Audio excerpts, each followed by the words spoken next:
नमस्कार दोस्तों, यदि आपके परिवार में कोई व्यक्ति वरिष्ठ नागरिक है या आप खुद एक सीनियर सिटीजन हैं, तो आपके सामने सबसे बड़ी समस्याओं में से एक है कि आप अपनी प्रॉपर्टी को बचा करके रखें।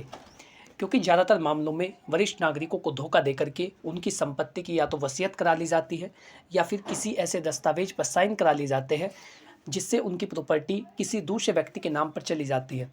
कई बार आप बिना सोचे समझे किसी अन्य व्यक्ति के लोन में गारंटर बन जाते हैं, फिर वो व्यक्ति लोन को नहीं चुकाता और बैंक की प्रक्रिया के अनुसार फिर वो गारंटर से वसूला जाता है। तो किसी भी प्रकार की गलती आपकी प्रॉपर्टी को नुकसान पहुंचा सकती है। आज की इस वीडियो में आपको बताने वाला हूँ कि आप अपनी संपत्ति को कैसे बचा सकते हैं या कोई व्यक्ति किस प्रकार से आपकी संपत्ति को कब्जा सकता है, उस पर अपना हक जमा सकता है, आपकी संपत्ति को हड़प सकता है, कौन कौन से इसके तरीके होते हैं और आप अपने आप को कैसे बचा सकते हैं। अश्मित हरमन यूट्यूब चैनल पर आपका स्वागत है, जहाँ पर हम बात करते हैं आपके कानूनी अधिकारों की और उन कानूनी प्रावधानों की जो आपके जीवन को बदल सकते हैं। यदि आप आज चैनल पर पहली बार आए हैं तो आज ही सब्सक्राइब कर लें और बेल आइकन प्रेस करें ताकि अगली आने वाली वीडियो की नोटिफिकेशन आप तक पहुंच सके। चलिए बिना किसी देरी के शुरू करते हैं और जानते हैं कि कोई भी बुजुर्ग व्यक्ति अपनी प्रॉपर्टी को किस प्रकार से बचा सकता है। सबसे पहले आप ये जानिए कि संपत्ति पर धोखे से कब्जा कैसे किया जा सकता है और इसके कौन कौन से तरीके होते हैं ताकि आप उन्हें जानें और अपने आप को इससे बचा सकें। तो सबसे पहले तो आपके जो बच्चे हैं या आपके रिश्तेदार हैं, वो व्यक्ति आपको सेवा का झांसा देते हैं। वो ऐसा दिखाएंगे कि वो आपकी देखभाल कर रहे हैं, आपकी केयर कर रहे हैं, वो आपकी बहुत अधिक फ़िक्र करते हैं और इसके चक्कर में आपको वो झांसा देते हैं, आपको धोखा देते हैं और संपत्ति अपने नाम पर करवा लेते हैं। आपको ये बात बता करके कि हम आपकी प्रॉपर्टी का पूरा ख्याल रखेंगे, हम आपकी देखभाल करेंगे, आप ये प्रॉपर्टी हमारे नाम पर ट्रांसफ़र कर दीजिए। यदि आप उन ऐसे व्यक्तियों की बातों में आएंगे तो आप अपनी संपत्ति से हाथ गंवा सकते हैं, अपनी संपत्ति आप खो सकते हैं। दूसरा है फर्जी दस्तावेज़ तैयार करके। कई सारे ऐसे धोखेबाज रिश्तेदार हैं जो आपकी प्रॉपर्टी अपने नाम पर फर्जी दस्तावेज़ों के आधार पर ट्रांसफ़र करा लेंगे। आपको पता नहीं होगा, किसी भी ऐसे दस्तावेज पर आपसे साइन करा लेंगे जिससे वो प्रॉपर्टी उनके नाम पर चली जाती है।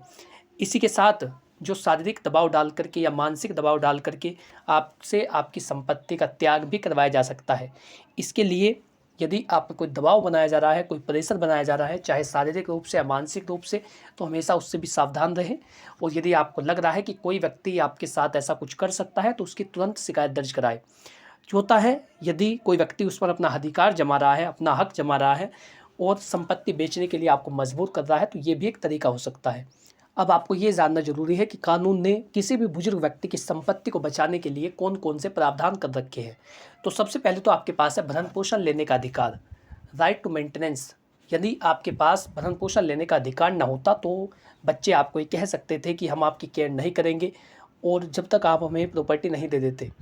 लेकिन अभी आपके पास मेंटेनेंस लेने का अधिकार है, जो कानून सन 2007 में बनाया गया, maintenance and welfare of parents and senior citizen act, जो वरिष्ठ नागरिक अधिनियम है, उसके तहत प्रत्येक बुजुर्ग व्यक्ति को यह अधिकार है कि वो अपने बच्चों से, अपने उत्तराधिकारियों से मेंटेनेंस मांग सकता है। आप उनसे गुजारा भत्ता डिमांड कर सकते हैं और वो कोई शर्त पर नहीं दिया जाता। यानी बच्चे आपसे ये नहीं कह सकते कि आप पहले प्रॉपर्टी हमें दीजिए तब हम आपको मेंटेनेंस देंगे। मेंटेनेंस लेना प्रत्येक व्यक्ति का कर्तव्य है, जो कि बुजुर्ग व्यक्ति है उसका ही कर्तव्य है, क्योंकि इतनी आपकी क्षमता नहीं होती कि आप कोई कार्य कर सके और आपके पास उस एज में आकर के कोई इनकम ऑफ सोर्स नहीं होता, कोई आय का साधन नहीं होता। इसीलिए बच्चों की जिम्मेदारी होती है कि वो आपको मेंटेन करे। लेकिन उसी उम्र में जो बच्चे हैं वो आपसे अपना जो रिश्ता है वो तोड़ना चाहते हैं या फिर आपको घर से बाहर निकाल देते हैं। आपको घर से बाहर निकाल दिया जाता है, आप ही की संपत्ति से आपको बेदखल कर दिया जाता है। तो जो इस प्रकार की घटनाएं हैं उनसे बचाने के लिए, बुजुर्ग व्यक्तियों को उनसे बचाने के लिए जो सन 2007 में अधिनियम लागू किया गया, उसके तहत आपको भरण पोषण लेने का अधिकार है। और भरण पोषण किसी शर्त पर नहीं दिया जाता, बल्कि बच्चों का जो नैतिक कर्तव्य है उसी को एक कानूनी बंधन बना दिया गया है। हर बच्चे को मेंटेनेंस देना होगा यदि वो आपको मेंटेन नहीं कर रहा है। संपत्ति वापस लेने का अधिकार आपका दूसरा और महत्वपूर्ण अधिकार, महत्वपूर्ण कानूनी प्रावधान, जो section 23 of senior citizen act में बताया गया है। यानी कानून ये कहता है कि यदि किसी बुजुर्ग व्यक्ति ने अपनी प्रॉपर्टी को, अपनी ज़मीन जायदाद, दुकान, मकान, फ्लैट, किसी भी चीज़ को यदि उसने कंडीशनल गिफ्ट डीड के आधार पर अपने बच्चों के नाम किया है या शर्त डाल करके अपनी प्रॉपर्टी को ट्रांसफ़र किया है, तो सेक्शन 23 के तहत यदि बच्चे संपत्ति को लेने के बाद उनके साथ दुर्व्यवहार करने लगते हैं या मारपीट करते हैं या उन शर्तों का उल्लंघन करते हैं जो संपत्ति ट्रांसफ़र करने के दौरान लिखवाई गई थी, तो ऐसे में सेक्शन 23 लागू होगा और आप वो संपत्ति वापस ले सकेंगे। ये अधिकार आपके पास होता है। ये अधिकार प्रत्येक बुजुर्ग व्यक्ति के पास है, लेकिन इसके लिए ज़रूरी है कि आपने जो प्रॉपर्टी का ट्रांसफ़र की जो प्रक्रिया की है उसमें आपने वो कंडीशन मेंशन कराई हो। यदि आपने उसमें कंडीशन मेंशन नहीं कराई है, आपने शर्त के आधार पर वो संपत्ति नहीं दी है, आपने उसमें ये नहीं लिखवाया है कि ये संपत्ति देखभाल की शर्तों पर दी जा रही है, तो फिर आप वो प्रॉपर्टी वापस नहीं ले सकते। इसीलिए जब भी आप प्रॉपर्टी को ट्रांसफ़र करते हैं तो हमेशा इस बात का ध्यान रखें कि ट्रांसफ़र तब करें जब आप उसमें कंडीशनों को मेंशन कराएं। कंडीशनल गिफ्ट डीड के आधार पर प्रॉपर्टी का ट्रांसफ़र करना सबसे बेहतर होता है। वैसे आपके पास एक और अधिकार है कि आप वसीयत बना सकते हैं। आप एक वसीयत लिख सकते हैं जिसमें इस बात का जिक्र होगा कि आपकी प्रॉपर्टी आपके मरने के बाद किन व्यक्तियों को दी जाएगी, उसका जो वितरण है वो किस प्रकार से होगा।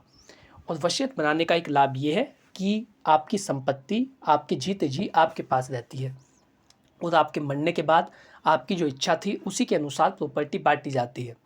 ऐसा नहीं कि आप जीते जी आपकी प्रॉपर्टी पर किसी और का हक हो जाएगा, किसी और का अधिकार हो जाएगा। जीते जी प्रॉपर्टी पर आपका अधिकार है, चाहे वो आपकी पैतृक संपत्ति हो, चाहे वो आपकी सेल्फ एक्वायर प्रॉपर्टी हो। जीते जी वो संपत्ति आपकी है। कई बार ऐसा होता है कि बच्चे ये दावा करते हैं कि आप हमारी सहमति के बगैर उसको नहीं बेच सकते, आप अपनी किसी भी प्रॉपर्टी को नहीं बेच सकते। तो ऐसा नहीं है। यदि वो सेल्फ एक्वायर प्रॉपर्टी है, आपने अपनी कमाई से उसे खुद खरीदी है, तो उस संपत्ति पर जो आपकी स्वर्जित संपत्ति है उस पर केवल आपका हक है।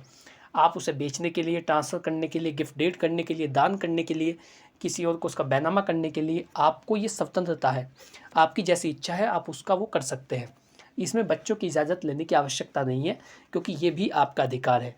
और एक अधिकार जो कानून के तहत आपको दिया गया है कि यदि कोई व्यक्ति आपके साथ धोखाधड़ी करने का प्रयास कर रहा है या ज़बरदस्ती आप पर दबाव डाल करके ऐसा कराना चाहता है या आपसे अपनी संपत्ति का जो अधिकार है वो त्याग पत्र के माध्यम से छुड़वाना चाहता है, तो ऐसी सभी स्थितियों के अंदर बीएनएस के तहत कानूनी कार्रवाई की जा सकती है और दंडात्मक कानूनी कार्रवाई की जाएगी यदि वो व्यक्ति आपके साथ कुछ भी ऐसी घटना कर रहा है।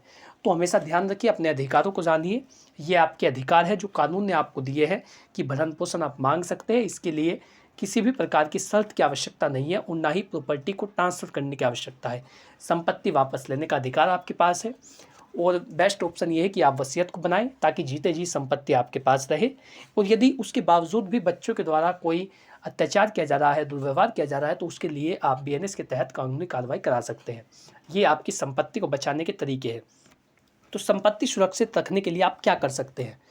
अब महत्वपूर्ण बात है कि यदि बच्चे आपको परेशान कर रहे हैं या आपको ऐसा लग रहा है कि बच्चे संपत्ति को लेना चाहते हैं, जो रिश्तेदार है वो आपको धोखा दे रहे हैं संपत्ति को हड़पने की फिराक में, तो आपको क्या करना चाहिए? सबसे पहली गलती आप ये ना करें कि आप बिना सोचे समझे उसको ट्रांसफ़र कर दें।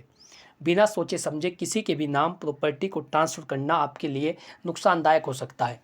जब भी आप प्रॉपर्टी को ट्रांसफ़र करना चाहते हैं, किसी और के नाम करना चाहते हैं, तो उससे पहले 100 बार सोचिए। ये देखिए कि क्या वो मेरी केयर करेगा या मेरी देखभाल करेगा। और यदि इसका कोई निश्चित प्रमाण आपके पास नहीं है तो कभी भी उस संपत्ति को बिना कंडीशनल गिफ्ट डीड के ट्रांसफ़र ना करें। उसमें कंडीशन डलवाए कि यदि मेरा बच्चा मुझको मेंटेन नहीं करेगा तो प्रॉपर्टी मेरे पास वापस आएगी। दूसरा है कि आप वसीयत बनाइए, क्योंकि वसीयत जब आपके पास होगी और आप उसे रजिस्टर्ड करा लेंगे, वैध तरीके से आप उसे बनाएंगे, तो फिर जीते जी प्रॉपर्टी आपके नाम पर होगी। आपके मरने के बाद ये देखा जाएगा कि वो किस व्यक्ति के पास जा रही है। संपत्ति देने से पहले सेवा और शर्तें उसमें डलवाएं। ज़बरदस्ती यदि कोई आपकी प्रॉपर्टी पर कब्जा करने की कोशिश कर रहा है, चाहे वो रिश्तेदार हो या कोई बाहर का व्यक्ति हो, तुरंत उसके खिलाफ पुलिस में शिकायत दर्ज कराएं। कई बार ऐसे सोचते हैं कि पुलिस वाले कार्रवाई नहीं करते, तो ये आपकी भूल है, जबकि आपके पास एक रिकॉर्ड होगा कि आपने शिकायत पूर्व में दर्ज कराई थी। ये भी बहुत महत्वपूर्ण है। यदि कोई अत्याचार कर रहा है तो उसके खिलाफ तुरंत आवाज़ उठाए और अपने पास एक रिकॉर्ड रखे कि हमने अधिकारियों के पास शिकायत दर्ज कराई थी, जिसकी रसीद हमारे पास है। और इसी के साथ तुरंत शिकायत आपको दर्ज करानी है जब भी कोई कब्जा करने की कोशिश करे। तो ये कुछ महत्वपूर्ण तरीके हैं जिससे एक वरिष्ठ नागरिक अपनी प्रॉपर्टी, अपनी संपत्ति की हिफाजत कर सकता है।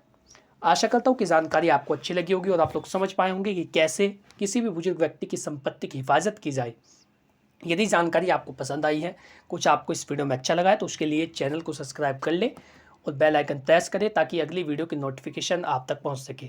इससे संबंधित यदि आपका कोई सवाल हो, आप कुछ पूछना चाहते हो, आपके मन में कोई सवाल है, आप सुझाव देना चाहते हैं, तो उसके लिए नीचे कमेंट बॉक्स में लिखिए। बहुत ही जल्द आपके उस सवाल या आपके उस जवाब का उत्तर दिया जाएगा। Thank you for watching this video. अपना कीमती समय देने के लिए धन्यवाद।